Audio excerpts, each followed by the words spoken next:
Alors, bienvenue à nos joueurs, bienvenue aux familles. Et après, on fait les photos et je vous laisse tranquille. Mais je tenais à marquer quand même ce titre en vous accueillant à l'Élysée. Madame la ministre, chère Amélie, monsieur le président, cher Philippe, monsieur le sélectionneur, cher Guillaume, mesdames et messieurs, les membres de l'équipe, du staff, etc. Chère famille. D'abord, la fédération a ses habitudes. Parce que ça fait, il y a quelques semaines à peine, on était après une formidable victoire féminine et vous voilà. Et donc le but, c'était d'abord de vous dire un immense bravo pour ce 4e titre européen, ce qui est une véritable leçon, encore une fois, donnée par cette fédération. Et vous avez donné une formidable leçon de courage, d'engagement évidemment sportif, mais je dois dire aussi mental. Et on le disait avec Nicolas à l'instant, ce sont des scénarios qu'on aurait eu du mal à écrire, en tout cas on aurait du mal à y croire. Et c'est toujours mieux quand ça nous est favorable que quand ça nous est défavorable, parce que faire le coup et en demi et en finale comme vous l'avez fait, c'était exceptionnel, donc bravo. Ce parcours, vous l'avez accompli pour conquérir ce 4e titre européen après 10 ans d'attente, ce qui nous rend particulièrement fiers, dans une compétition dont on sait qu'elle est sans doute la plus difficile, peut-être même plus difficile qu'un championnat du monde. Je parle sous votre contrôle, mais je crois que c'est quand même plutôt le consensus. Avec les meilleures équipes face auxquelles vous avez bataillé, Allemagne, Croatie, Islande, Autriche, Hongrie, la Suède, la tenante du titre. Et donc je serai très heureux de partir dans quelques instants en Suède pour pouvoir les chambrer grâce à vous.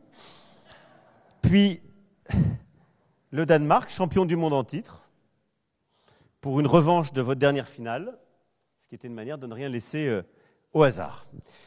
Et je dois dire que vous nous avez vraiment donné des très grandes émotions, et moi qui ai pu en particulier suivre, mais derrière mon écran, je n'ai pas eu la chance de la ministre qui était sur place, je l'ai beaucoup envié.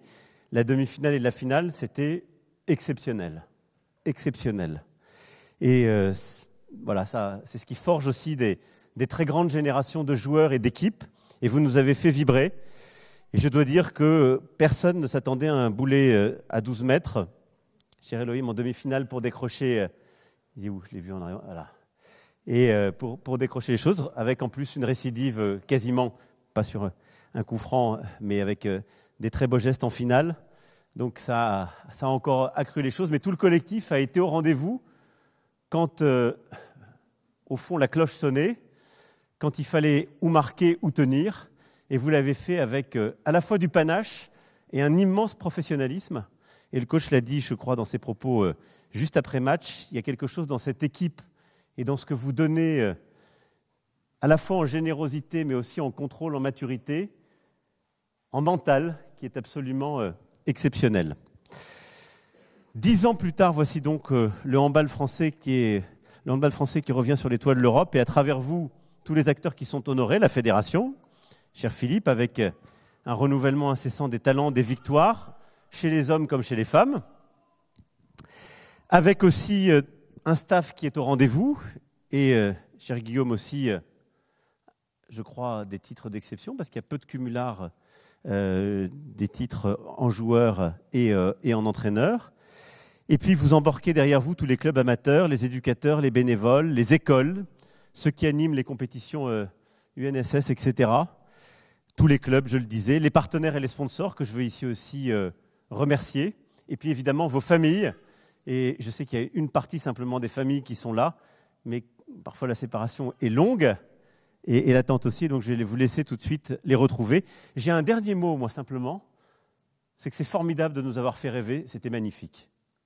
Un immense bravo, mais la pression va être encore plus grande, du coup, pour cet été.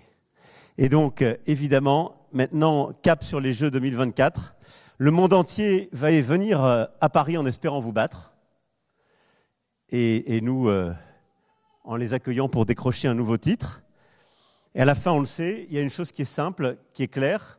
C'est comme ce que vous avez fait là. C'est l'équipe qui en a le plus envie qui gagne.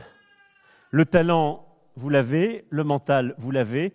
Les individualités et le collectif, vous l'avez. Maintenant, ne lâchez rien et on sera derrière vous. Moi, j'ai une confiance immense. D'abord parce que vous détestez perdre.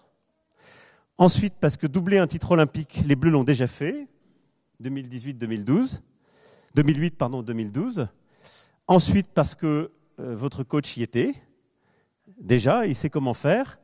Ensuite, parce que Nicolas était là aussi, et il sait comment faire. Et enfin, parce qu'il y en a beaucoup qui ont un immense talent et qui ont, à travers cette compétition et les précédentes, montré qu'ils savaient aussi comment y arriver. Et gagner à la maison, vous savez aussi comment faire, on l'a fait en 2017. Donc, pour toutes ces raisons, il n'y a plus le choix. Vous allez nous offrir des très grands jeux l'été prochain.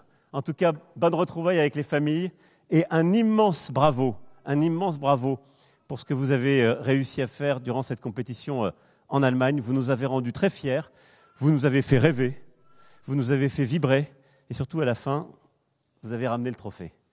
Donc bravo à tous, vive le handball français, vive la République et vive la France.